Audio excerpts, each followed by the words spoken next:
പറയുന്നത്. യേശു ആണെങ്കിലും നമ്മൾ പ്രാർത്ഥിക്കാനായി യേശു തെരഞ്ഞെടുത്ത മരുഭൂമിയിൽ, മലമുകളിൽ, അങ്ങനെയൊക്കെയുള്ള സ്ഥലങ്ങളാണ് യേശു തോട്ടത്തിനകത്ത് ഇതൊക്കെ തിരഞ്ഞെടുത്തത്. അപ്പോൾ ഇന്നും നമ്മൾ ചിന്തിച്ച് നോക്കുകയാണെങ്കിൽ നമുക്കൊരു ആലയം എന്ന് പറയുന്നത് ഒരു സോഷ്യൽ ഗാദറിങ്, ഒരു ഒരു കൂട്ടായ്മ. അതിനുവേണ്ടിയാണ് ഞാൻ ആലയത്തിൽ പോകുന്നത്. എൻ്റെ പിതാവാണ്, നമ്മൾ ഒരുമിച്ച് കൂടുന്നതൊക്കെ ആ ഒരു അനുഭവത്തിലാണ്. അല്ലാതെ നമ്മൾ പണ്ട് പഴയ നിയമത്തിൽ പറഞ്ഞിരിക്കുന്ന പോലെ ആലയത്തിനല്ല പ്രധാനം, നമ്മൾ ഈ കാണുന്ന കെട്ടിടത്തിനല്ല പ്രാധാന്യം, നമ്മൾ അതിനകത്തുള്ള കൂടി വരുന്ന ദൈവജനത്തിൻ്റെ സന്തോഷം. ഫെലോഷിപ്പ്.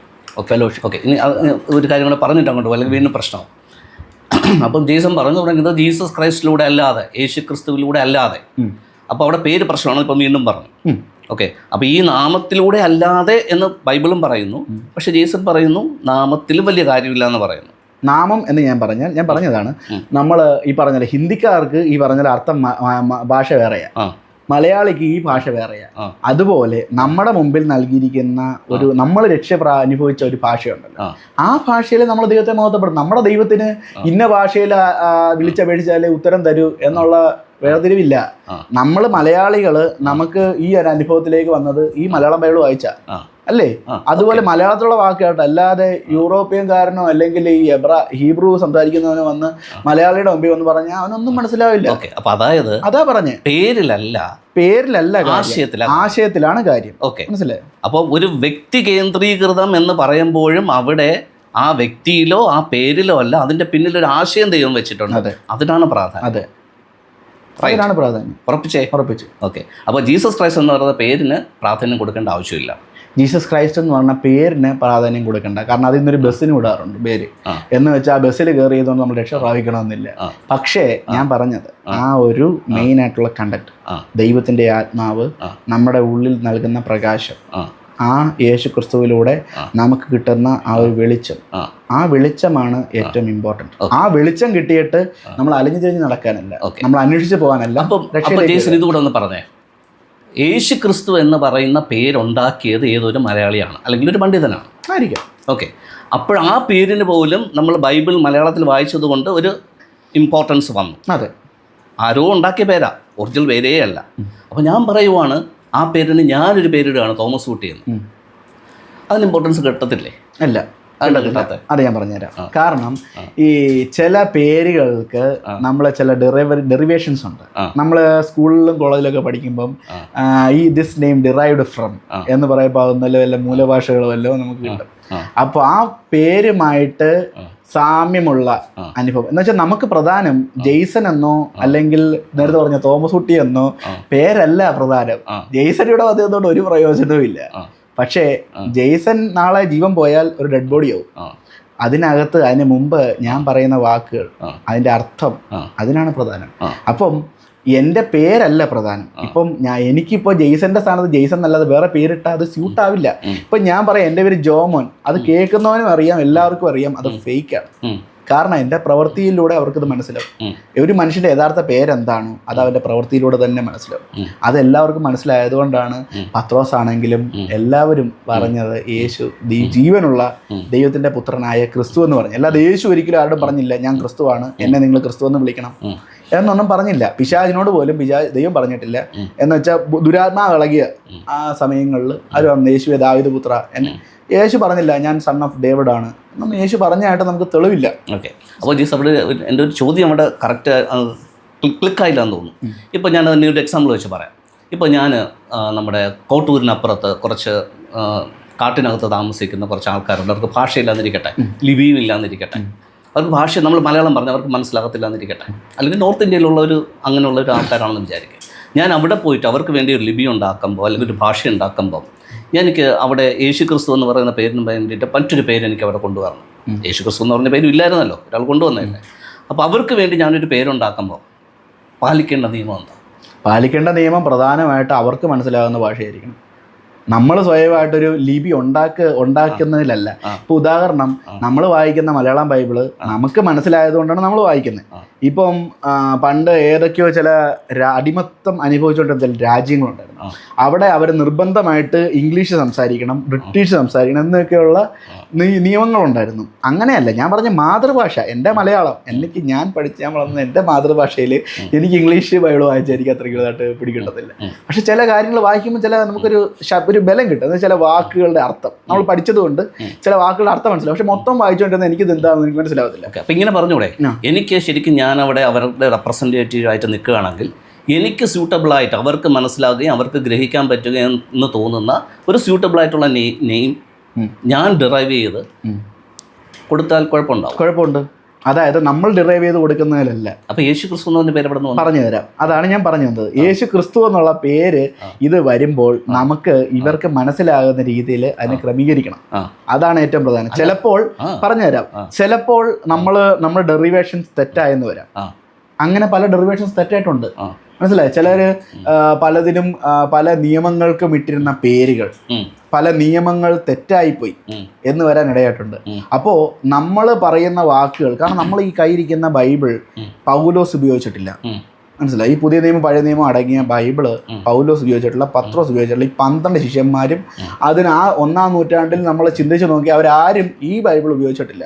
ഈ ബൈബിൾ ഈ 2026 25 അച്ചടിച്ച ബൈബിളാണ് നമ്മുടെ കയ്യിലിരിക്കുന്ന ഈ ബൈബിൾ. നമുക്ക് മനസ്സിലായി, അല്ലെങ്കിൽ നമ്മുടെയൊക്കെ പ്രായമുള്ള ഒരു ബൈബിളൊക്കെയാണ് ഇപ്പോൾ ഇറങ്ങിയിരിക്കുന്നത്. അല്ല 1-ാം നൂറ്റാണ്ടിലൊന്നും ഉള്ളൂ നമ്മുടെ കയ്യിൽ കിട്ടിയിട്ടില്ല, അവരുടെ കയ്യിലും കിട്ടിയിട്ടില്ല. അപ്പോൾ അന്ന് അവർ സംസാരിച്ചുകൊണ്ടിരുന്നത് അവർ പഠിച്ചു വെച്ച അറിവ്, പഠിച്ചു വെച്ച അറിവ്, ന്യായപ്രമാണത്തിലൂടെയൊക്കെ പഠിച്ചു വെച്ച അറിവ്. ഇപ്പം പൗലോസ് ഗമാലിയലിൻ്റെ പാതപീഠത്തിൽ ഇരുന്ന് പഠിച്ചെന്ന് പറഞ്ഞാലും ഫുള്ളായിട്ടുള്ള ഒരു എല്ലാ മനുഷ്യനല്ലേ, ചിലപ്പോൾ അങ്ങോട്ടും ഇങ്ങോട്ടും അറിവുകൾ വന്നാലും ആ അറിവിന് പ്രാധാന്യം കൊടുക്കാതെ ദൈവത്തിൻ്റെ ആ ഒരു ദൈവാത്മാവിന് ദൈവിക വെളിപ്പാടുകൾക്ക് പൗലോസ് എടുത്ത് പറയുന്നുണ്ട്, ഞാൻ ദൈവിക വെളിപ്പാടുകൾക്ക് തെറ്റ് ചെയ്തിട്ടില്ല, മനസ്സിലായി, അനുസരണക്കേട് കാണിച്ചിട്ടില്ല. അപ്പോൾ അന്നത്തെ കാലഘട്ടത്തിൽ ഞാൻ വിശ്വസിക്കുന്നു അങ്ങനെ വരുള്ളൂ. അല്ലാതെ അവരാരും ഈ ബൈബിള് പൊക്കി അതിൻ്റെ സോവർജിനിറ്റി പ്രസന്റ് ചെയ്യാനല്ല അവർ നിന്നത്. ഇല്ല, ഞാൻ അപ്പോസ്തലന്മാരുടെ കാര്യമല്ല പറയുന്നത്. അല്ല, ഞാൻ പറഞ്ഞത് അപ്പോൾ നമ്മളിപ്പോൾ പുതിയ ഒരു സ്ഥലത്തോട്ട് ചെല്ലുമ്പോഴും നമ്മൾ പൊക്കി പിടിക്കേണ്ടത് ഇതിനെ അല്ല, നമ്മൾ പൊക്കി പിടിക്കേണ്ട ഈ ബൈബിളിനെ അല്ല. ഇവിടെ മനസ്സിലായവർക്കാണ് ബൈബിൾ പൊക്കി പിടിക്കേണ്ടത്. പക്ഷെ നാളെ ഞാനൊരു ഒരു നോർത്ത് ഇന്ത്യയിലോട്ട് ഞാൻ ഈ മലയാള ബൈബിളുമായിട്ട് ചെന്ന് കഴിഞ്ഞാൽ അവർ നോക്കുമ്പോൾ എന്തോ ഒരു പുസ്തകമേ ഉള്ളൂ, അവർക്ക് ഇതിൻ്റെ ഞാൻ പറഞ്ഞു ഇതാണ് സത്യം എന്ന് പറഞ്ഞാൽ അവർ പറയും പോടാന്ന് പറയും. എന്നാൽ അവർ ഞാൻ വായിച്ചു നോക്കട്ടെ എന്ന് പറഞ്ഞാൽ അവർക്ക് വായിക്കാൻ പറ്റത്തില്ല. എന്ന് വെച്ച് നമ്മളെന്താണ് അവർക്ക് മനസ്സിലാകുന്ന രീതിയിൽ ഹിന്ദി ഇപ്പോൾ നോർത്ത് ഇന്ത്യയിൽ ചെന്നാൽ ഇത് പരാജയമാവും, മലയാളം ബൈബിൾ പരാജയമാവും, കാരണം അവർക്കറിയില്ല. അതുപോലെ നോർത്ത് ഇന്ത്യയിൽ നിന്ന് വരുന്ന ബൈബിള് ഇവിടെ കേരളത്തിൽ കൊണ്ടുവന്ന അതും പരാജയമാവും. ഇവിടെ സക്സസ് ആവണമെങ്കിൽ ഇവർക്ക് മനസ്സിലായിട്ടുള്ള കാര്യങ്ങൾ അവരുടെ ഭാഷയിൽ അവർക്കും കൂടെ ദഹിക്കുന്ന രീതിയിൽ നമ്മൾ ആശയം കൊടുക്കണം. ഇനി ഒന്ന് ആശയം, രണ്ട് നമ്മൾ ഒരു ന്യൂട്ടൻ്റെ ഒരു ലോ ഉണ്ട്. നമ്മൾ ചില വസ്തു ചലിക്കണമെങ്കിൽ അതിൻ്റെ എക്സ്റ്റേണൽ ഫോഴ്സും കൂടെ നമ്മൾ കൊടുക്കണം.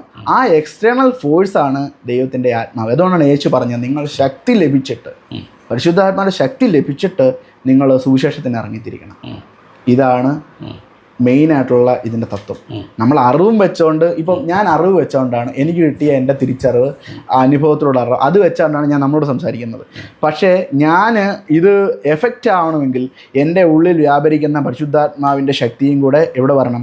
ഈ അറിവിനോട് കൂടെ അങ്ങോട്ട് വരണം. നമ്മൾ ചില ടാബ്ലറ്റ്സ് കഴിക്കുമ്പം സൈഡ് എഫക്റ്റ് ഉണ്ടാവാതിരിക്കാനും ചില കാര്യങ്ങൾ അത് എഫക്റ്റ് ആവാൻ വേണ്ടി നമ്മൾ ചില മരുന്നുകൾ കഴിച്ചേ പറ്റുള്ളൂ. അതുപോലെ നമ്മുടെ അറിവ് മാത്രം ഇവിടെ കാര്യമില്ല. നമ്മൾ ലിപി ഉണ്ടാക്കിയത് കൊണ്ടോ പേര് മാറ്റിയത് കൊണ്ടോ കാര്യമില്ല. അതിനെ ദൈവത്തിൻ്റെ ആത്മാവ് സപ്പോർട്ട് ചെയ്യുന്നുണ്ടോ?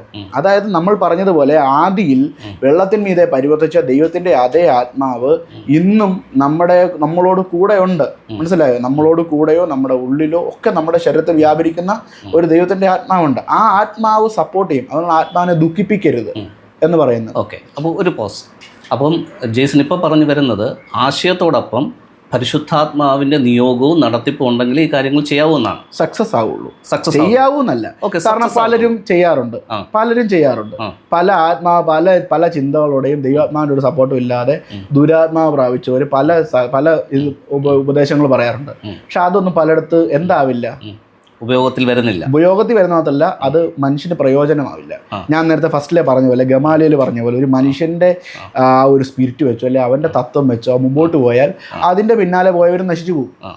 അപ്പോൾ എന്തെങ്കിലും ആശയങ്ങൾ കേട്ട് എനിക്കെല്ലാം അറിയാം, ഞാൻ പരിശുദ്ധാത്മാവിൻ്റെ അഭിഷേകം പ്രാപിച്ചു എന്നൊക്കെ ധരിച്ചിട്ട് ഈ കവലപ്രസംഗങ്ങളോ അല്ലെങ്കിൽ ഈ ഭവന വിസിറ്റുകളോ ഒക്കെ നടത്തുന്നത് ശരിക്കും അർത്ഥശൂന്യമല്ലേ? അപ്പോൾ അതെ, തീർച്ചയായും അർത്ഥശൂന്യമാണ്. കാരണം ഞാൻ പറയട്ടെ, സാത്താൻ സിംഹം എന്ന പോലെ, മനസ്സിലായി, ആരെ വിഴുങ്ങ എന്ന പോലെ എന്ന് വെച്ചാൽ ഒറിജിനൽ അല്ല. പക്ഷെ ഒറിജിനൽ വരുമ്പം ഈ മുഹമ്മദ് വെച്ചിട്ട് കാര്യമില്ല. ഒറിജിനൽ വരുമ്പോൾ അതിൻ്റേതായിട്ടുള്ള പ്രവൃത്തി അത് കാണിക്കും. മനസ്സിലായോ? ഈ ആടിനെ നമുക്ക് വേണേൽ പട്ടിയാക്കാം. പട്ടിയെ ഒന്ന് ജസ്റ്റ് ഒന്ന് ഒരുക്കി എടുത്താൽ അതിന് ആട് രൂപത്തിലൊക്കെ ആവും. പക്ഷേ യഥാർത്ഥ ആട് വരുമ്പോഴോ അല്ലെ യഥാർത്ഥ പട്ടി വരുമ്പോഴോ ആരാണെന്നുള്ളത് കൃത്യമായിട്ട് മനസ്സിലാവും. ഓക്കെ, അപ്പം അത് കാത്തിരുന്ന് കാണാം അല്ലേ? അതത്രേ ഉള്ളൂ. കാത്തിരുന്ന് കാണാമെന്നല്ല ഞാൻ പറഞ്ഞത്. ഞാൻ പറഞ്ഞത് അത് ഇന്നും കാണാം. നമ്മൾ യേശു പറഞ്ഞു ദൈവരാജ്യം നിങ്ങളുടെ ഇടയിലുണ്ടല്ലോ, ഭക്ഷണമല്ല, പാനീയമല്ല, നീതി, സമാധാനം, പരിശുദ്ധാത്മാ, സന്തോഷം. നമ്മളത് ഫ്യൂച്ചറിലേക്ക് നോക്കിയിരുന്നാൽ നമ്മുടെ രക്ഷ അവിടെ നമുക്ക് പ്രാപിക്കാൻ സാധിക്കത്തില്ല. എല്ലാവരുടെയും തടസ്സം നിൽക്കുന്നത് അതാണ്. എല്ലാവരും ഫ്യൂച്ചറിലേക്ക് നോക്കുന്നു. യേശു വരും, യേശു വരും, 100% യേശു വരും. പക്ഷേ അതിന് മുമ്പായി നമ്മളോട് പറഞ്ഞിരിക്കുന്ന ചില കർത്തവ്യങ്ങളുണ്ട്. അത് നമ്മൾ പാലിക്കണം. എല്ലാവരും എല്ലാവരും ആത്മരക്ഷ, പ്രാണരക്ഷ, ദേഹരക്ഷ എന്ന് പറഞ്ഞുകൊണ്ട് സ്വന്തം കാര്യം നോക്കി പോവുക. ഇത് ദൈവത്തിൻ്റെ പദ്ധതി അല്ല.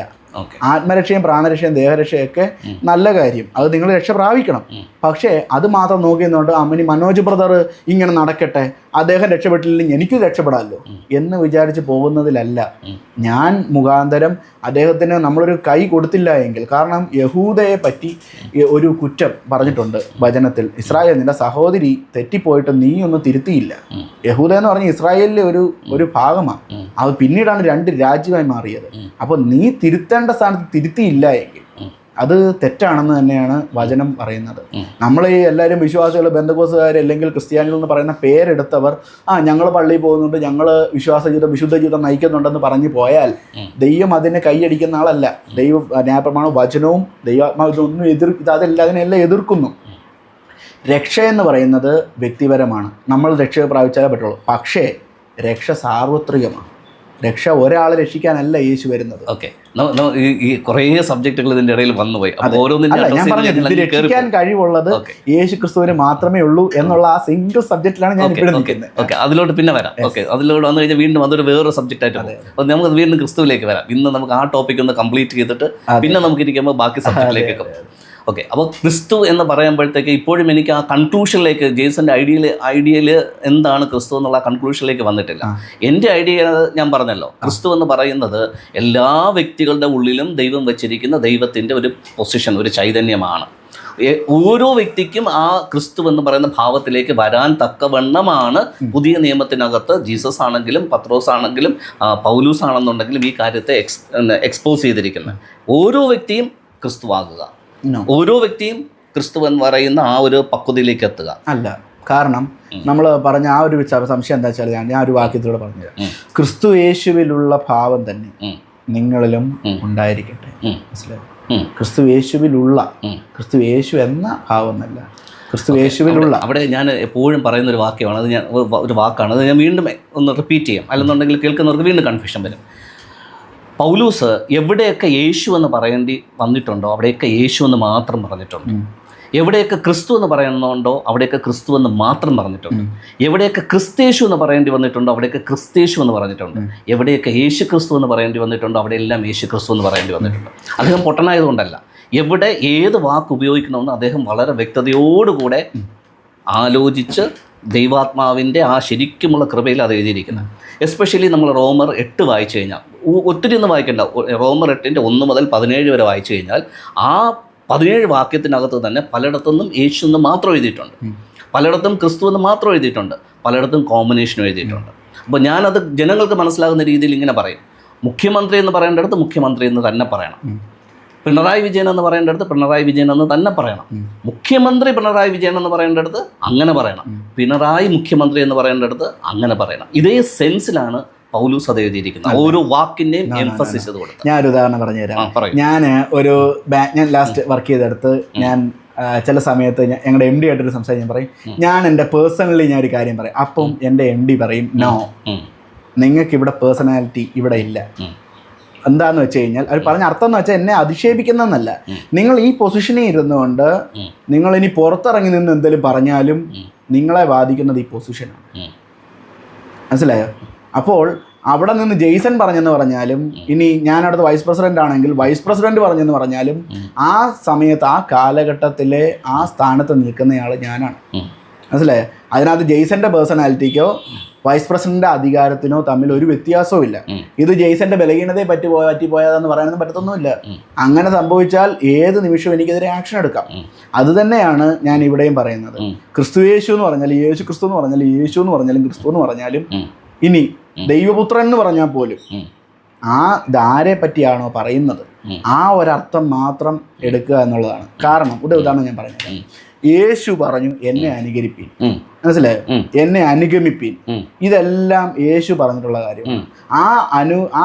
ആ ഫോളോവിങ്ങിലൂടെ തന്നെയാണ് പൗലോസും വന്നിരിക്കുന്നത്. ഇനി പൗലോസ് എങ്ങനെ വന്നു, പൗലോസിന്റെ എൻഡിങ് എന്താണ്, പൗലോസ് എന്താണ്, ഇതൊക്കെ ലാസ്റ്റ് ജഡ്ജ്മെന്റ്, അന്ത്യ ന്യായവിധിയിൽ മാത്രമേ നമുക്കിതിന്റെ യഥാർത്ഥ പൊരുൾ തിരിച്ചറിയാൻ പറ്റത്തുള്ളൂ. അല്ലാതെ നമുക്ക് ഇതിനകത്തിൽ ഇദ്ദേഹം എഴുതി വെച്ച മാനുഷികമായിട്ടുള്ള ചില തത്വമാണ്. അതിനകത്തിൽ ഞാൻ തിരഞ്ഞെടുത്തത് ക്രിസ്തുയേശുവിലുള്ള ഭാവം. ഒരാൾ നമ്മൾ പറയട്ടെ നീ അവനെ കണ്ടെന്ന് പടിയടാ എന്ന് പറയുന്ന പോലെ ഞാൻ അതിനെ അർത്ഥം എടുത്തിട്ടുള്ളൂ. ക്രിസ്തുയേശുവിലുള്ള ഭാവം, ക്രിസ്തുയേശു എന്ന ഭാവമെന്നോ ക്രിസ്തുവിനെ തന്നെ അങ്ങനെയുള്ള അനുഭവമല്ല ഞാൻ പറഞ്ഞത്.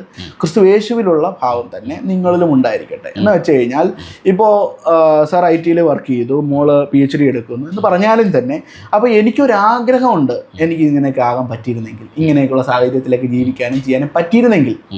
നമ്മൾ ആഗ്രഹിക്കുന്ന ഒന്നാമത്തെ കാര്യം അത് ദൈവഹിതമാണെങ്കിൽ അതിലൂടെ ദൈവാത്മാവ് നമ്മളെ ആ വഴികളിലൂടെ നടത്തും. മനസ്സിലായോ? ഇപ്പോൾ എനിക്ക് MA കഴിഞ്ഞ് PhD എടുക്കാമെന്ന് വെച്ച് കഴിഞ്ഞാൽ എൻ്റെ ഇപ്പോഴത്തെ സാഹചര്യത്തിൽ നടക്കത്തില്ല. കാരണം എനിക്ക് ശമ്പളം വരുമാനമില്ല, സാമ്പത്തിക ക്രമീകരണങ്ങളില്ല. അപ്പം എന്നോട് ഇപ്പോൾ പറഞ്ഞിരിക്കുന്ന പൊസിഷൻ എന്താണ്, അവിടെ ഞാൻ ഇരിക്കുക. അല്ലാതെ ഇപ്പം ഞാൻ അങ്ങോട്ട് ഓടി പെട്ടെന്ന് അങ്ങോട്ട് പോകാനും അങ്ങോട്ട് അങ്ങനെ പോകാൻ ഒരു മനുഷ്യനെ കൊണ്ട് സാധിക്കത്തില്ല. നമുക്കിപ്പോൾ തന്നിരിക്കുന്ന പൊസിഷൻ എന്താണ്, ഈ പൊസിഷനിൽ നിന്നുകൊണ്ട് ഇപ്പം ഞാൻ ചിന്തിക്കുക, ഞാൻ ഇപ്പോൾ ഇവിടെ നിന്ന് ആജ്ഞാപിക്കുമ്പോൾ വൈറ്റ് ഹൗസ് വിറയ്ക്കണം എന്ന് ഞാൻ പറഞ്ഞാൽ അത് നടക്കുന്ന കാര്യമല്ല. കാരണം എന്നോട് ഇവ പറഞ്ഞിരിക്കുന്നത് നമ്മുടെ മുമ്പിൽ എനിക്ക് തന്നിരിക്കുന്ന ഇപ്പോഴത്തെ നിയോഗം എന്ന് പറഞ്ഞ് ഇത്രയേ ഉള്ളൂ, ഇപ്പോൾ ഇവിടെ ഇരിക്കുക എന്നുള്ള നിയോഗം മാത്രമേ ഉള്ളൂ. അല്ലായിരുന്നെങ്കിൽ പണ്ട് പൗലോസിനെ എടുത്തുകൊണ്ട് പോയതുപോലെ എടുത്തുകൊണ്ട് പോകുമായിരുന്നു. എനിക്ക് ഇങ്ങോട്ട് വരാനുള്ള വണ്ടി കാര്യങ്ങളൊക്കെ ക്രമീകരിച്ച് എന്നെ കൃത്യസമയത്ത് ഇവിടെ എത്തിച്ചു. ദൈവഗീതം അല്ലായിരുന്നെങ്കിൽ ഞാൻ അത് അനുഭവിച്ചിട്ടുണ്ട്. എന്നോട് ചോദിച്ചല്ലേ ദൈവം അനുഭവിച്ചിട്ടുണ്ട്. ഞാൻ വായിക്കുന്ന റോമർ 8:11. ഓക്കെ, അവിടെ എഴുതിയിരിക്കുന്നത് എങ്ങനെയാണ്? യേശുവിനെ, ആ വാക്ക് യേശുവിനെന്ന് മാത്രമേ ഉള്ളൂ. യേശുവിനെ മരിച്ചവരിൽ നിന്ന് ഉയർപ്പിച്ചവന്റെ ആത്മാവ് നിങ്ങളിൽ വസിക്കുന്നു എങ്കിൽ, അടുത്ത വാക്ക് ക്രിസ്തേശുവിനെ മരണത്തിൽ നിന്ന് ഉയർപ്പിച്ചവൻ നിങ്ങളിൽ വസിക്കുന്ന തൻ്റെ ആത്മാവിനെ കൊണ്ട് നിങ്ങളുടെ മർത്യ ശരീരങ്ങളെ ജീവിപ്പിക്കും. അതിൻ്റെ മുകളിലോട്ടും ഇങ്ങോട്ടും ഇതുണ്ട്. 10ാം വാക്യത്തിനകത്ത് ക്രിസ്തു എന്ന് പറഞ്ഞിട്ടുണ്ട്, 9ാം വാക്യത്തിനകത്തും ക്രിസ്തു പറഞ്ഞിട്ടുണ്ട്. അപ്പോൾ 9ലും 10ലും ക്രിസ്തു മാത്രം പറഞ്ഞിട്ടുണ്ട്, 11ൽ വരുമ്പോൾ യേശു എന്ന് പറഞ്ഞിട്ടുണ്ട്, 11ൽ തന്നെ ക്രിസ്തേശു എന്ന് പറഞ്ഞിട്ടുണ്ട്. അപ്പോൾ ബ്രദർ പറയുന്നത് പോലെ ഒരു വാക്ക് അല്ലെങ്കിൽ അല്ലെങ്കിൽ ക്രിസ്തേശു ജനറലൈസ് ചെയ്തിട്ട് യേശു ക്രിസ്തു എന്നോ ക്രിസ്തേശു എന്നോ എന്ന് മാത്രം പറഞ്ഞാൽ മതിയായിരുന്നു. പക്ഷെ ഇവിടെ ഇങ്ങനെ ഓരോ വാക്യത്തിനകത്തും ഓരോ വാക്ക് അദ്ദേഹം ഉപയോഗിക്കണമെന്നുണ്ടെങ്കിൽ തീർച്ചയായിട്ടും അദ്ദേഹം ആഗ്രഹിച്ച ഒരു കൺസെപ്റ്റ് ബാക്കിലുണ്ട്. അതില്ലാന്ന് പറയാൻ പറ്റത്തില്ല. പറയാം, ഞാനൊരു കാര്യം പറയാം. എന്താണെന്ന് വെച്ചാൽ നമ്മൾ പഴയ നിയമത്തിലേക്ക് ചെല്ലുമ്പോൾ ദൈവം പറഞ്ഞു മോശ ഇങ്ങനെ ചെയ്തു, ദൈവം പറഞ്ഞു മോശ ഇങ്ങനെ ചെയ്തു. പല ആവർത്തന പുസ്തകങ്ങളൊക്കെ വരുമ്പോൾ അതൊക്കെ നമുക്ക് ആവർത്തിച്ച് കേൾക്കാൻ സാധിക്കും. പക്ഷേ നമ്മളൊരു പ്രസംഗ ശൈലിയുടെ ഒരു ഭാഗമായിട്ട് ഇതിനൊന്ന് എടുത്തു നോക്കി. കാരണം ഒരാള് നമ്മുടെ ലേഖനമാണെങ്കിലും ഇതെന്ന് വെച്ച് കഴിഞ്ഞാൽ ദൈവത്തിന്റെ അരുളപ്പാടല്ല ഈ പറയുന്നത് യഹോവ അരുളി ചെയ്യുന്നു എന്ന് പറഞ്ഞല്ല ഇത് തുടങ്ങുന്നത്, അല്ലെങ്കിൽ യേശു അരുളി ചെയ്യുന്നു എന്നാ ദൈവം ഇങ്ങനെ അല്ല പറയുന്നത്. ഇത് പൗലോസിൻ്റെതായിട്ടുള്ള രീതി പറയാ. അപ്പോൾ ഒരു മനുഷ്യന്റെ വാക്കിന് ഒരാൾ ചെവി ഓർക്കണമെങ്കിൽ നമ്മളൊരു ഒരു കവി എഴുതുന്ന കവിതയാണെങ്കിൽ അല്ലെങ്കിൽ കഥയാണെങ്കിലും ഇനി ഒരു പ്രസംഗമാണെങ്കിൽ ശരി, ആൾക്കാർക്ക് കേൾക്കണമെങ്കിൽ നമ്മൾ ഇതിനകത്ത് ചേഞ്ചസ് വരുത്തിയേ പറ്റുള്ളൂ. അർത്ഥം മാറാതെ നമ്മൾ ചേഞ്ചസ് വരുത്തണം. അതാ ഞാൻ നേരത്തെ പറഞ്ഞത്.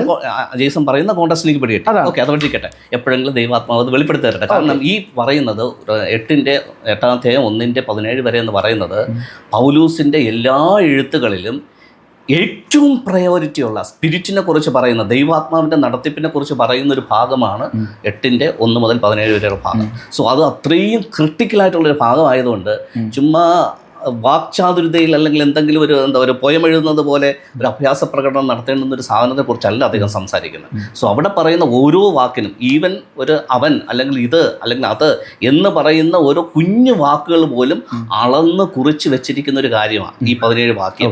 ഓക്കെ, അതിന് ഡീപ്പായിട്ടുള്ള ഓരോ വാക്കിനും അതിൻ്റെതായിട്ടുള്ള അർത്ഥമുണ്ട്. സോ അതവിടെ നിൽക്കട്ടെ, അത് എപ്പോഴെങ്കിലും ഞാൻ പറഞ്ഞൊരു കാര്യം, അങ്ങനെ ഡീപ്പായിട്ട് ഉള്ള ഒരു കാര്യമാണ് ഇതെങ്കിൽ നമ്മൾ നേരത്തെ ചില കാര്യങ്ങൾ പറഞ്ഞായിരുന്നു. ഇത് എഴുതിയത് മലയാളത്തിലെ പല പണ്ഡിതന്മാരും ഒക്കെയാ എഴുതിയത്. ഇതിന്റെ യഥാർത്ഥ കൃതി എന്താണ്, ഇതിന്റെ ഇതിന്റെ യഥാർത്ഥ ആശയം എന്താണെന്നുള്ളത് കൃത്യമായിട്ട് പറഞ്ഞു തരാൻ കഴിയുന്നത് പൗലോസിന് മാത്രമേ ഉള്ളൂ. ആണേ, ഓക്കെ, അല്ലേ? പൗലോസ് എഴുതിയ എന്തിനാ? അതാ ഞാൻ പറഞ്ഞു. അപ്പോൾ ഞാൻ പറഞ്ഞത് പൗലോസ് എഴുതിയത് ഇതിന്റെ സത്യം, ഇതിനകത്തിലെ ആശയം ജനങ്ങളുടെ ഉള്ളിൽ കൊടുക്കുക എന്നുള്ളതാണ്. അതിനകത്ത് നമ്മൾ ഇതിനകത്ത് ചിലപ്പോൾ പണ്ഡിതൻ എഴുതിയപ്പോൾ അയാൾക്ക് ചിലപ്പോൾ തോന്നിക്കാണും ഇതിങ്ങനെ കണ്ടിന്യൂസ് ആയിട്ട് ഇങ്ങനെ ക്രിസ്തു യേശു യേശു യേശു യേശു എന്ന് മാത്രം പറഞ്ഞാൽ വായിക്കുന്നവർക്ക് ഒരു സുഖം ഉണ്ടാവത്തില്ല. കാരണം ഇതിനകത്ത് ഇടപെട്ട് മനുഷ്യന്റെ കൈകൾ ഇതിനകത്തുണ്ട്. ഇതിനകത്ത് കൃത്യമായിട്ട് പൗലോസ് പറഞ്ഞാണോ എന്ന് ചോദിച്ചു കഴിഞ്ഞാൽ പൗലോസ് പറഞ്ഞ ആശയം ഇതിനകത്തുണ്ട്.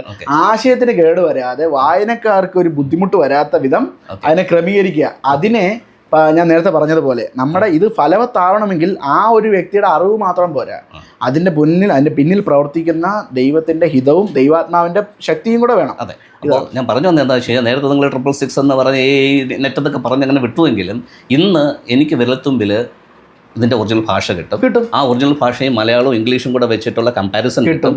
ഓരോ വാക്കുകളുടെ പിന്നിലും ഉള്ള അർത്ഥം എന്താണെന്നും കിട്ടും. അത് മാത്രമല്ല, കുറച്ച് സമയം ഒന്ന് ധ്യാനത്തിലിരിക്കുകയാണെന്നുണ്ടെങ്കിൽ ഇതിലിരിക്കുന്ന ഓരോ വാക്കുകളുടെ പിന്നിലും പൗലോസ് ഉദ്ദേശിച്ചത് എന്താണെന്നുള്ളതും വളരെ വ്യക്തമായിട്ട് അത് ഇംഗ്ലീഷും വേണ്ട, ഹിബ്രു വേണ്ട, മലയാളം വേണ്ട, ഒന്നും വേണ്ട. ഓക്കെ, ഞാൻ ഈ കാര്യങ്ങൾ മുഴുവൻ ഈ സാധനത്തിനകത്ത് എഴുതി വെച്ചിട്ടുണ്ട്. ഇതിനകത്ത് എന്ന് പറഞ്ഞാൽ ഉൽപ്പത്തി മുതൽ വെളിപാട് വരെയുള്ള എല്ലാം ഇല്ല, പക്ഷേ അതിൻ്റെ നട്ഷലായിട്ടുള്ള കാര്യം, പുതിയ നിയമവും പഴയ നിയമവും ഒരു മനുഷ്യനിലേക്ക് കൊണ്ടുവരാൻ ആഗ്രഹിക്കുന്ന കാര്യം എന്താ, ജീസസ് പറയുന്നത് എന്താ, പൗലൂസ് പറയുന്നത് എന്താ എന്നുള്ളതിൻ്റെ നട്ഷൽ ഞാൻ എഴുതി വെച്ചിട്ടുണ്ട്. ഇതിലുള്ള ഒരു സെൻറ്റൻസ് പോലും നിങ്ങൾ നെറ്റിൽ നോക്കിയാലും കിട്ടത്തില്ല, ഏതെങ്കിലും ബുക്കിൽ നോക്കിയാലും കിട്ടത്തില്ല. ഇത് എൻ്റെ അതാ പറഞ്ഞേ ഉള്ളിലിരുന്ന് ആത്മാവ് എഴുതി ചിട്ടപ്പെടുത്തിയ സാധനമാണ്. ഇതിൻ്റെ ഒരു സെക്കൻഡ് ഇത് വരുന്നുണ്ട്. കാരണം പലയിടത്തും ഞാൻ ഇട്ടിട്ടുണ്ട്. ഇത്രയും ഇതിനകത്ത് എനിക്ക് എല്ലാം ഉൾക്കൊള്ളിക്കാൻ പറ്റാത്തതുകൊണ്ട് ഇതിൻ്റെ അകത്തുള്ള ഏകദേശം ഒരു 30% ഞാൻ അടുത്ത പുസ്തകത്തിലാണ് കൊണ്ടുവരാൻ പോകുന്നത്. അത് ഞാൻ എഴുതിക്കൊണ്ടിരിക്കും. അതും കൂടെ വരുമ്പോൾ ഇത് കംപ്ലീറ്റ് ആകത്തുള്ളൂ. സോ ഞാൻ പറഞ്ഞെന്താണെന്ന് വെച്ച് കഴിഞ്ഞാൽ ഈ പറഞ്ഞിരിക്കുന്ന പൗലൂസ് പറഞ്ഞിരിക്കുന്ന കാര്യങ്ങളുടെ പിന്നിലുള്ള കാര്യം മറ്റുള്ള മൂലഭാഷയിലുള്ള സാധനങ്ങൾ നോക്കുന്നതിനോടൊപ്പം തന്നെ ദൈവാത്മാവ് പറഞ്ഞിരിക്കുന്ന കാര്യങ്ങളാണ് ഞാൻ എഴുതി വെച്ചേക്കുന്നത്. ഒപ്പം തന്നെ ജീസസ് പറഞ്ഞ കാര്യം. അതെ, ഞാനൊരു കാര്യം പറയട്ടെ. ഇതിന്റെ സോവർജിനിറ്റി എന്ന് വെച്ചാൽ ഇതിന്റെ പരമാധികാരം അത് നമ്മൾ ജീവിച്ചിരിക്കുന്നിടത്തോളം കാലം വരെ ഉള്ളൂ, അല്ലേ? ബൈബിളിനോ അതിന്റെ കാര്യമാണ് പറഞ്ഞത്. അതാ പറഞ്ഞത്, ഇതിനകത്ത് പറഞ്ഞ മനുഷ്യന്മാരുടെ വാക്കുകൾക്ക് അവർ ജീവിച്ചിരുന്ന കാലം വരെയുള്ള അധികാരമേ ഉള്ളൂ. പക്ഷേ ഇതിനകത്ത് വെളിപ്പെട്ടിരിക്കുന്ന ദൈവിക ആശയങ്ങൾക്ക് ദൈവാത്മാവുള്ള കാലം വരെയുണ്ട്. ആശയങ്ങൾക്ക്, വാക്കുകൾക്കല്ല. ഇതിനകത്ത് ആരെന്തൊക്കെ പേരും പെരുമയൊക്കെ ചാർത്തി വെച്ചാലും ഇതിനകത്ത് വ്യാപരിക്കുന്ന ശക്തിക്ക് അതിൻ്റെ പരമാധികാരം അവസാനം വരെ. അതൊരിക്കലും വായിക്കുന്ന ഏതൊരു വ്യക്തിക്കും ഒരു കഥപുസ്തകം പോലെ ബൈബിൾ വായിച്ചു തീർക്കുന്ന ഒരുപാട് ആൾക്കാരുണ്ട്. പക്ഷെ അവരാരും രക്ഷയിലേക്ക് കടന്നു വരുന്നില്ല. ഞാൻ ഇപ്പോഴും പറയുന്നു, ബൈബിൾ മൊത്തം വായിച്ചതുകൊണ്ട് നമ്മൾ രക്ഷിക്കപ്പെടണമെന്നില്ല. ഇതിന്റെ അർത്ഥം മനസ്സിലാക്കി ദൈവഹിതം എന്തെന്ന് തിരിച്ചറിഞ്ഞ് അതിനനുസരിച്ച് ജീവിച്ചാൽ മാത്രമേ നമുക്ക് കിട്ടൂ. അതുപോലെ തന്നെ ഞാൻ പറയുന്നൊരു കാര്യമുണ്ട്, പൗലോസ് ആണെങ്കിലും പത്രോസ് ആണെങ്കിലും ഇനി ഇതിനകത്ത് പറഞ്ഞ ഗോസ്പൽ ഓഫ് അത് താങ്കളുടെ ഇതിൻ്റെ എല്ലാം പരമാധികാരം എന്ന് വെച്ചാൽ ഇതിൻ്റെ യഥാർത്ഥ അർത്ഥം എന്താണെന്ന് എനിക്കിപ്പോൾ ചോദിക്കാം. ഇതിനകത്ത് ഓരോ വരി എന്താണ് താങ്കൾ ഇതിനകത്ത് ഉദ്ദേശിച്ചത് എന്നെനിക്ക് താങ്കളോട് ചോദിക്കാം. ഇനി നാളെ താങ്കൾ മരിച്ചു പോയാൽ, ഇനിയിപ്പോൾ നാളെ ഇത് എഴുതിയത് താങ്കളുടെ മകളാണ്, ഇത് ഒരുമിച്ചിരുന്നാണ് എഴുതിയതെന്ന് പറഞ്ഞാൽ പോലും ആ ഒരു തോട്ട്സ് അതിനകത്ത് വരില്ല. താങ്കൾ പറഞ്ഞത് എഴുതി കൊടുത്തന്നേ ഉള്ളൂ. ഇനി നിങ്ങളൊക്കെ മരിച്ചു, നാളെ ഒരു 10 വർഷം 10 നൂറ്റാണ്ട് കഴിഞ്ഞാലും ഇതുണ്ടെന്നിരിക്കട്ടെ, ഇതിൻ്റെ അർത്ഥം, ഇതിൻ്റെ ഉള്ളിൽ വ്യാപരിക്കുന്ന ശക്തി ഉണ്ടെങ്കിൽ മാത്രമേ ഇതിനകത്തുള്ള ആശയം മാത്രമേ വരുള്ളൂ. ഇതിനകത്ത് നമ്മൾ എഴുതിയ ഒരു വാക്ക് പോലും അതിന് നമുക്ക് എന്ത് ചെയ്യാൻ പറ്റില്ല. നമുക്കിതിന് ശക്തി ഉണ്ടെന്നോ ഇതിന് ഇന്ന അർത്ഥം ഉണ്ടെന്നോ നമുക്ക് പറയാൻ പറ്റില്ല. ചിലപ്പോൾ നാളെ ട്രാൻസ്ലേറ്റ് ചെയ്തെന്നിരിക്കും. അപ്പോൾ അങ്ങനെ അത്രയും പറഞ്ഞ സ്ഥിതിക്ക് ഞാനൊരു കാര്യം കൂടെ ചോദിക്കട്ടെ. ഇത് എഴുതിയിരിക്കുന്നത് ജീസസിൻ്റെ ഡിസൈപ്പിൾഷിപ്പിൽ വരുന്ന ആൾക്കാർ മാത്രമല്ല, വേറെ ആൾക്കാർ എഴുതിയിട്ടുണ്ട്. അപ്പോൾ അങ്ങനെയാണെന്നുണ്ടെങ്കിൽ ദൈവത്തിന് ഈ ബുക്കിൽ എഴുതിയിരിക്കുന്ന ആത്മാവിൻ്റെ പ്രചോദനം പോലെ തന്നെ മറ്റുള്ള വ്യക്തികളുടെ എഴുത്തുകളിലൂടെയും ആശയങ്ങൾ മറ്റുള്ളവർക്ക് കൊടുത്തൂടെ? അങ്ങനെ കൊടുത്തൂടെ എന്ന് ഞാൻ പറഞ്ഞാൽ, അങ്ങനെയാണ് ഞാൻ നേരത്തെ പറഞ്ഞത്, അങ്ങനെ കൊടുക്കാമായിരുന്നു എങ്കിൽ ഇതിൽ എഴുതുമായിരുന്നു. ഇതുകൂടാതെ ചില പുസ്തകങ്ങളും കൂടെ ഇതിന്റെ പുറകിന് വരുന്നുണ്ട്, അത് നിങ്ങൾ വായിച്ച് ശക്തി പ്രാപിക്കുവീൻ എന്ന് എഴുതണമായിരുന്നു. ആരെഴുതണമായിരുന്നു? ഈ വായനത്തിന് അവസാനം എഴുതണമായിരുന്നു. ആരെഴുതണമായിരുന്നു? അതാ പറഞ്ഞേ, ഈ പുസ്തകം എഴുതിയ വ്യക്തിയോ ഈ പുസ്തകം എഴുതിയ വ്യക്തിയോട് പറഞ്ഞ വ്യക്തിയോ, നേരത്തെ പറഞ്ഞ പോലെ ക്രിസ്തുയേശുവിൽ വ്യാപരിച്ച അവനെ മരണത്തിൽ നിന്ന് ഉയർപ്പിച്ചവന്റെ ആത്മാവ് ഇതിനകത്ത് എഴുതണമായിരുന്നു. അപ്പൊ അങ്ങനെയാണെന്നുണ്ടെങ്കിൽ ഇതിനകത്ത് എഴുതിയിരിക്കുന്ന പുസ്തകങ്ങളെല്ലാം, അതിൽ എഴുതിയിരിക്കുന്നതെല്ലാം ദൈവം എഴുതാൻ പറഞ്ഞിട്ട് എഴുതിയതാണോ? 100% അങ്ങനെ അല്ലായിരുന്നെങ്കിൽ ഞാൻ പറഞ്ഞുതരാം. അങ്ങനെ അല്ലായിരുന്നുവെങ്കിൽ ഞാൻ പറയാം, ഇതിനകത്ത് നമുക്ക് ബൈബിളിൽ ഇതിനകത്ത് കാണാത്ത പല പുസ്തകങ്ങളും മറ്റു ചില ബൈബിളുകളിൽ നമുക്ക് കാണാൻ പറ്റും അല്ലേ? അത് തന്നെയാണ് ഞാൻ പറഞ്ഞു വന്നത്. കാരണം ആ പുസ്തകങ്ങളെ എന്തുകൊണ്ട് ഇതിനകത്ത് എഴുതിയില്ല? കാരണം ഇതിന്റെ ഒരു എന്താ പറയുക, ഇതിനൊരു പേര് പറയും. അതായത് എന്നല്ല പറയുന്നത്, എന്തൊരു പേരുണ്ട് ഇതിന്. അതിന് ദൈവനിശ്വാസികമായ ഗ്രന്ഥങ്ങൾ എന്നാ പറയുന്നത്. അപ്പോ ദൈവനിശ്വാസികമല്ലാത്ത ചില ഗ്രന്ഥങ്ങളുണ്ട്, അത് ഇതിനകത്ത് നിന്ന് മാറ്റിയിട്ടുണ്ട്. അത് നമുക്ക് മാറ്റിയേ, അത് മനുഷ്യനാ മാറ്റിയത്. പറയട്ടെ, മനുഷ്യൻ മാറ്റിയാൽ പോലും ഓർക്കണം, നമ്മൾ മനുഷ്യൻ മാറ്റിയാൽ പോലും ദൈവം നിലനിർത്തിയതാണ്, ദൈവമാണ് ഒരുക്കിയതെങ്കിൽ ഓർക്കണം. ഈ ബൈബിള് അച്ചടിച്ചത് ഒരു സാധാരണ മനുഷ്യനല്ല. സാധാരണ ഒരു മനുഷ്യനെ കൊണ്ട് ഈ പുസ്തകം അവിടെ അങ്ങ് കിടന്ന പുസ്തകം ഇവിടെ എത്തിക്കാനോ സകല ലോകത്തിലേക്ക് വ്യാപിക്കാനോ കഴിയത്തില്ല. ഇതിന്റെ പിന്നിൽ രാജാക്കന്മാരുടെ വലിയൊരു പ്രയത്നമുണ്ട്. പല രാഷ്ട്രത്തിന്റെയും പല പണ്ഡിതന്മാരുടെയും പല അധികാരികളുടെയും പ്രയത്ന ഫലങ്ങളിലൂടെയാണ് നമുക്ക് ഈ ഒരു ബൈബിളോട് എത്തിച്ചത്. ദൈവത്തിന്റെ മുമ്പിൽ രാജാവിന്റെ മനസ്സ് നീർത്തോട് കണക്കിയിരിക്കുന്നു. ദൈവത്തിന്റെ പദ്ധതി എന്ന് പറഞ്ഞാൽ ബൈബിൾ എല്ലായിടത്തും അച്ചടിച്ചെത്തിക്കാനല്ല, ഈ ഒരു വായനയിലൂടെ, നമ്മുടെ മുമ്പിൽ ഇരിക്കുന്ന ലാപ്ടോപ്പിലൂടെ, നമ്മുടെ മുമ്പിൽ ഇരിക്കുന്ന ഫോണിലൂടെ, ഇനി നമ്മുടെ അനുഭവത്തിലൂടെ ആണെങ്കിലും എങ്ങനെയെങ്കിലും ഏത് വിധേനയും നമ്മളെ രക്ഷയിലേക്ക് കൊണ്ടുവരാൻ വേണ്ടി ഒരു മാർഗം. ഓക്കെ, വീണ്ടും സ്കാറ്റേഡ് ആയി പോകുന്നു. അപ്പോൾ ഈ ബൈബിളിനകത്ത് പറഞ്ഞിരിക്കുന്നതല്ലാതെ വേറെ ഏതെങ്കിലും പറഞ്ഞിരിക്കുന്ന പുസ്തകത്തിലൂടെയും ഇൻഫ്ലുവൻസ് ആകാമെന്നാണോ ആകരുതെന്നാണോ? ആകരുത്. ഓക്കെ, ഇതിനകത്ത് എഴുതിയിരിക്കുന്ന ലൂക്കോസ് എന്ന് പറയുന്ന വ്യക്തിയോ അല്ലെങ്കിൽ മർക്കോസ് എന്ന് പറയുന്ന വ്യക്തിയുടെ സുവിശേഷം ഇതിനകത്തുണ്ട്. അത് രണ്ടും യേശുവിന്റെ ശിഷ്യന്മാരല്ല. ഓക്കെ, അല്ല, ഒന്നും പറഞ്ഞേ, ആരൊക്കെ? ലൂക്കോസും മർക്കോസും യേശുവിന്റെ ശിഷ്യനല്ല. ഓക്കെ, അവരുടെ സുവിശേഷത്തിനകത്ത് ഉൾപ്പെടുത്തിയിട്ടുണ്ട്. പക്ഷേ യേശുവിൻ്റെ ശിഷ്യനായിരുന്ന തോമസിൻ്റെയോ മദ്ദലക്കാരത്തി മറിയയുടെയോ ഒന്നും സുവിശേഷത്തിനകത്ത് ഇൻക്ലൂഡ് ചെയ്തിട്ടില്ല. അവർ എഴുതിയിട്ടുണ്ട്, അതിനകത്ത് ഇൻക്ലൂഡഡ് അല്ല. ഓക്കെ, അപ്പോൾ എന്തോ സ്ഥാപിതമായ താല്പര്യത്തോടു കൂടെ ആകിക്കൂടെ ആണോ അല്ലേ എന്നുള്ളത് വ്യത്യസ്തമായ. അപ്പോൾ അവരുടെ പുസ്തകങ്ങളിനകത്ത് ആധികാരികതയില്ലേ?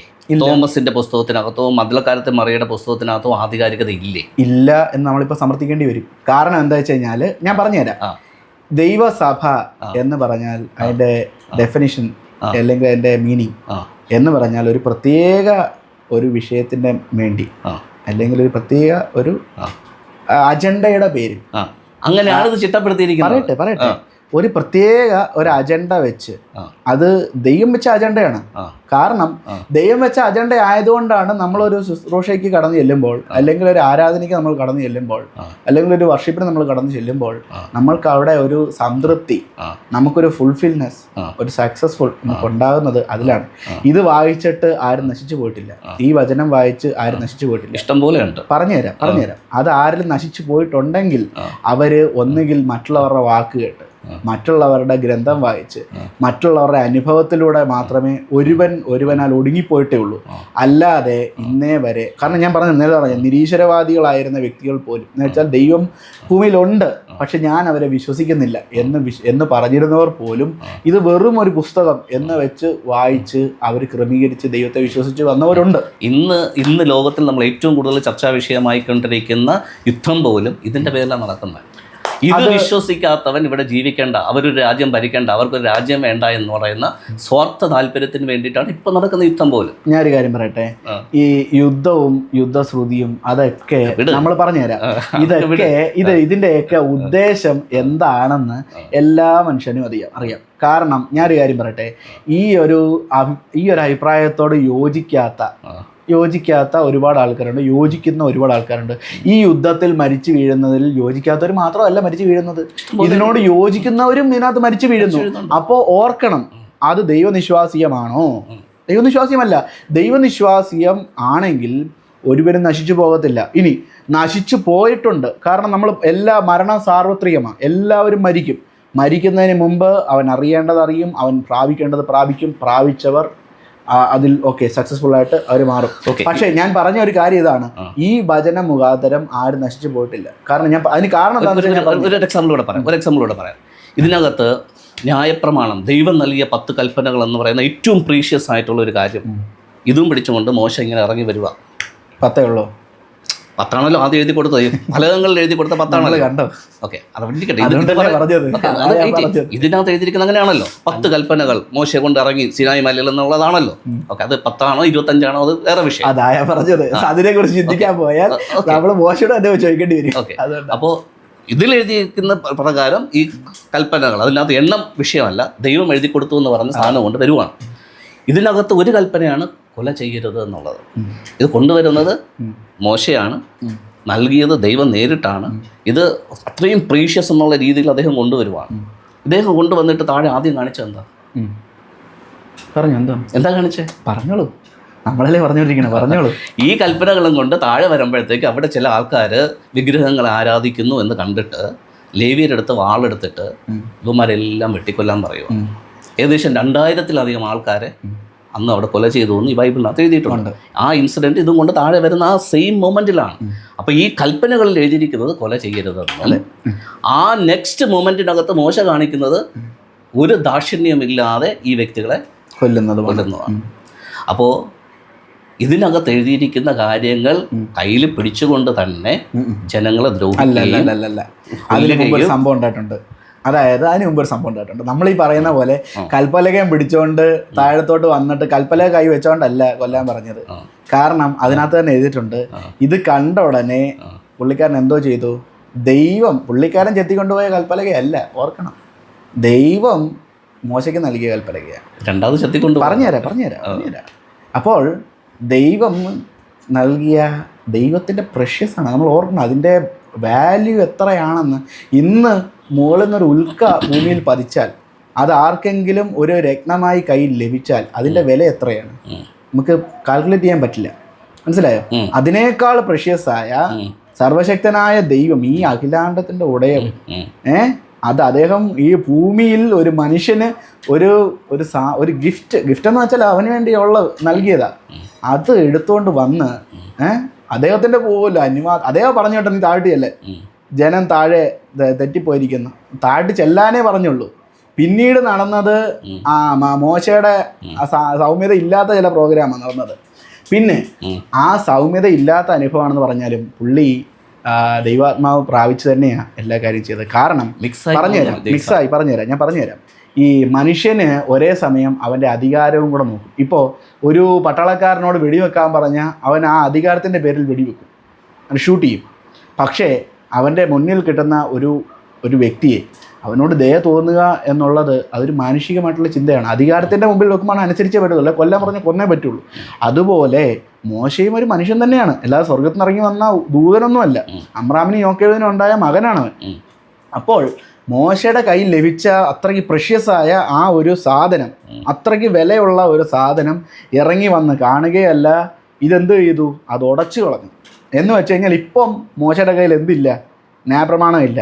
അവൻ ദൈവത്തിൻ്റെ സന്നിധി പോയെന്നോ ന്യായപ്രമാണം കിട്ടിയെന്നോ പോലും തിരിച്ചറിയാൻ കഴിയാത്ത വിധം അത് നഷ്ടപ്പെട്ട് കഴിഞ്ഞിരിക്കുന്നു, അത് ഉടച്ചു കഴിഞ്ഞിരിക്കുന്നു. പിന്നെ ചെയ്യുന്നത് ദൈവം പറഞ്ഞിട്ടുള്ള കാര്യമല്ല. പിന്നീട് പെട്ടെന്ന് ശുദ്ധി ചെയ്തത് മോശയാണ്. മോശ എന്തു പറഞ്ഞു, നേരെ താഴെ വന്നിട്ട് ന്യായവിധി നടത്തി. ഇതാരാ ചെയ്തതെന്ന് ചോദിച്ച് ക്രമീകരണം വരുത്തിയിട്ട് പറഞ്ഞു, യഹോവയുടെ പക്ഷത്തുള്ളവർ ഇങ്ങോട്ട് വന്നിരിക്കാൻ പറഞ്ഞു. ഒറ്റ ചോദ്യം. കാരണം ഈ ന്യായപ്രമാണം മോശയ്ക്ക് കിട്ടിയതും ഇതിനകത്ത് ഞാനല്ലാതെ അന്യദൈവങ്ങൾ നിന്നെ കൊണ്ടാതെ ഒരു വിഗ്രഹവും ഉണ്ടാക്കരുത് എന്ന് സർവശക്തനായ ദൈവം പറഞ്ഞത് ഇസ്രായേൽ ജനം കേട്ടിട്ടില്ല, അവരറിഞ്ഞിട്ട് പോലുമില്ല. മനസ്സിലായോ? സർവശക്തനായ ദൈവം മലമുകൾ വന്ന് സീനായിൽ ഇറങ്ങി വന്ന് പറഞ്ഞപ്പോൾ പോലും ഇവരത് അറിഞ്ഞിട്ടില്ല. ഇത് മോശയുടെ കയ്യിലിരിക്കുക, ഓർക്കണം. ഇത് മോശയുടെ പരമാധികാരമാണ് മോശ കാണിച്ചുകൊണ്ടിരിക്കുന്നത്. പക്ഷേ എന്നിരുന്നാലും പണ്ട് ഏലിയ പറഞ്ഞത്, ഞാൻ പറഞ്ഞിട്ടല്ലാതെ മഞ്ഞും മഴയും പെയ്യരുത്, അത് ദൈവത്തിൻ്റെ ഹിതവും കൂടെ ആയതുകൊണ്ടാണ് ദൈവം മോശയെ ആ സ്പോട്ടിൽ തട്ടിക്കളയാതിരുന്നത്. മനസ്സിലായോ? കാരണം ഏലിയാവ് പറഞ്ഞത് ഏലിയാവ് സ്വന്തം വാക്കാണ് പറഞ്ഞില്ല, ദൈവം ഒരിക്കലും ഏലിയാവിനോട് പറഞ്ഞില്ല പോയി ആഹാബിനോട് പറ ഇത്. അതുപോലെ തന്നെ മോശ തൻ്റെ സ്വയം അധികാരം എടുത്താണ് പറഞ്ഞത്, യഹോവയുടെ വശത്തുള്ള ഇങ്ങോട്ട് മാറി നിൽക്കാൻ പറഞ്ഞപ്പോഴത്തേന് ലേവി ഗൃഹം മാറി നിന്നു. ഇനി അതിനകത്ത് നമ്മൾ പറഞ്ഞ മെയിൻ പോയിൻ്റാണ് ലേവി ഗൃഹം. ഇതിനകത്ത് മറ്റ് 11 ഗൃഹങ്ങളിലും പെട്ടവർ മാറി നിന്നിട്ടുണ്ട്. നമ്മൾ അതിനകത്ത് മെയിൻ പോയിന്റ് ലേവി ഗൃഹം എന്നേ ഉള്ളൂ. അല്ലാതെ ലേവി ഗൃഹം മാത്രമല്ല കനാൻ ദേശത്ത് പ്രവേശിച്ചത്, എല്ലാ ഗോത്രത്തിൽ നിന്നും പ്രവേശിച്ചവരുണ്ട്. പിന്നെ ഈ പറഞ്ഞ ലേവി ഗൃഹം മാറി നിൽക്കുകയും അതിനുശേഷം അവരോടാണ് പറഞ്ഞത് പോയി ന്യായവിധി നടത്താൻ പറഞ്ഞത്. ഈ പറയുന്ന സമയത്ത് മോശയുടെ കയ്യിൽ എന്തില്ല, ദൈവം നൽകിയ ന്യായപ്രമാണം ഇല്ല. എല്ലാവരുടെയും വിചാരം മലമുകളിൽ പോയ മോശ ദൈവം വിളിച്ചോട്ട് പോയി എന്തോ മോശയോട് ദൈവം പറഞ്ഞു, മോശ താഴെ വന്നു. അല്ലാതെ നിങ്ങൾ കണ്ടോ ഞാൻ എന്തിനാ നിങ്ങളോട് ന്യായവിധി നടത്താൻ പറഞ്ഞത്, ഇത് കണ്ടോ എന്ന് കാണിക്കാൻ എവിഡൻസ് മോശയുടെ കയ്യിലില്ല. അതുകൊണ്ടാണ് പൊട്ടിച്ചു കളഞ്ഞു. അതുകൊണ്ടാണ് പിന്നീട് പറഞ്ഞത് അത് മോശയുടെ കുഴപ്പം. ഓക്കെ അപ്പോൾ അവിടെ നിൽക്കട്ടെ. ഇനി ഇതിൻ്റെ കൂടെ ചേർത്ത് ചിന്തിക്കേണ്ട ഒരു കാര്യം കൂടെ ഉണ്ട്. ഈ പരിപാടിയെല്ലാം സംഘടിപ്പിച്ചത് ആരാണെന്ന് അറിയാമോ? മോശ തന്നെ. അതല്ല, ഈ താഴത്തെ ഈ പരിപാടികളെല്ലാം ഇവരെ കൊണ്ട് ഇത് വിഗ്രഹം ഉണ്ടാക്കിച്ചതും ആരാധിപ്പിച്ചതും ഈ പരിപാടികളെല്ലാം സംഘടിപ്പിച്ചത് ആരാണെന്ന് അറിയാം? അഹരോനാണ്, ഇല്ലേ? അഹരോനെ കുറിച്ച് ദൈവം ഇത് കാണുന്നുണ്ട്. ഈ പരിപാടികളെല്ലാം ഇവിടെ നടക്കുന്നത് ദൈവം കാണുന്നുണ്ടോ? കാണുന്നുണ്ട്. ഇത് കണ്ടുകൊണ്ടിരിക്കുന്ന സമയത്താണ് അഹരോനെ കുറിച്ചിട്ടുള്ള പൗരോഹിത്യത്തിന് വേണ്ടിയിട്ടുള്ള കാര്യങ്ങൾ മോശയോട് ദൈവം സംസാരിക്കുന്നത്. അഹരോൻ ഇന്ന വസ്ത്രം കൊടുക്കണം, ഇന്ന റെസ്പോൺസിബിലിറ്റി കൊടുക്കണം, ഇന്ന രീതികളിലുള്ള കാര്യങ്ങൾ അഹരോൻ ചെയ്യണം, അദ്ദേഹത്തിൻ്റെ താഴെ ഇന്ന കാര്യങ്ങൾ ഉണ്ടാകണം എന്നെല്ലാം അവിടെ സംസാരിച്ചുകൊണ്ടിരിക്കുമ്പോൾ ഇവിടെ ഈ പരിപാടി നടക്കുന്നുണ്ട്. ഓക്കെ, അപ്പോൾ ആദ്യം കൊല്ലേണ്ടത് ആരെയും അഹരോനെ, 100% അഹരോനെയാ കൊല്ലണ്ടേ. അപ്പം മോശയ്ക്കല്ല ഈ പ്രശ്നങ്ങളെല്ലാം ഉണ്ടായത്. ഏതാ? മോശ ഈ തമ്മാടി തന്നെ എല്ലാം കാണിച്ചപ്പോൾ മോശമല്ല. അല്ല നോ, ഞാൻ പറഞ്ഞുതരാം. അതിനൊരു ഉദാഹരണം ഞാൻ പറഞ്ഞുതരാം. കാരണം യേശുവിനെ ഗെത്സമനെ വെച്ച് ഒറ്റി കൊടുത്താരറിയാവോ? അതൊരു ഉമ്മ കൊടുത്ത അതിനൊരു സുഖമുണ്ട്, അത് ഉമ്മയെങ്കിലും ഉണ്ടെന്ന് പറയും. പക്ഷേ ഞാൻ കൂടെ കാണുമെന്ന് പറഞ്ഞിട്ട് അവസാനം അത് ഒരു ഉമ്മയെ കൊടുത്ത് കാണുന്നില്ല, 2 എണ്ണം കൊടുത്തോട്ടെ കുഴപ്പമില്ല, അത് സ്നേഹത്തിന്റെ ഉപകാരമായിട്ടങ്ങ് ഇരിക്കട്ടെ, ചതിയാ എന്ന് കാണിച്ചത് ശരി, കൊണ്ടുപോയി. പക്ഷേ വേദന സഹിക്കുന്നതിന് മുമ്പും ഇവൻ ഒരുത്ത 3 തവണ തള്ളി പറഞ്ഞു. അതൊക്കെ പറയട്ടെ, അല്ല 3 തവണ പ്രവചന കേക്ക് 3 തവണ തള്ളി പറഞ്ഞു. പ്രവചനമോ അത് അങ്ങനെ ആയിക്കോട്ടെ, പക്ഷെ മുൻപ് കൂട്ടി പറഞ്ഞു. അപ്പോൾ ഇതേപോലെ ദൈവത്തിനും അഹരോനെ പറ്റി അറിയാം.